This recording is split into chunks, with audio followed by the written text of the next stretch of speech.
Morning. So yesterday was a very interesting session for the crypto space.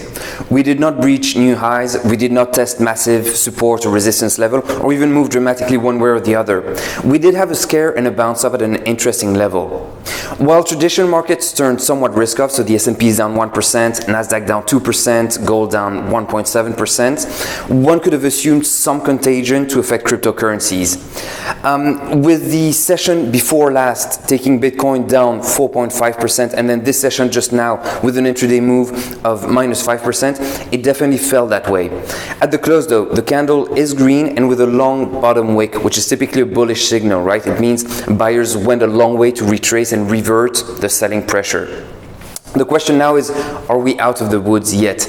Because it's worth noting, we've still stepped out of an upward channel and we've closed below the 20-day moving average.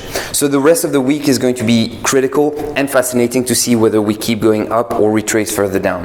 The crypto space has had a lot of good news to support price action, by the way, like this price action just now. Fidelity Digital is reported to accept Bitcoin collateral for cash loans. JP Morgan says that gold will suffer for years because of Bitcoin. What an interesting change of tune. MicroStrategy has issued further statements about a $550 million offering of convertible notes that would then be poured into Bitcoin.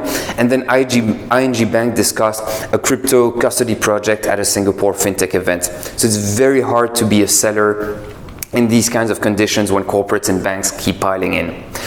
Away from Bitcoin and towards alts, it's the usual dynamic, right? With the same picture, but just varying intensity depending on the coin. Everything is mostly green and either underperforming or outperforming Bitcoin.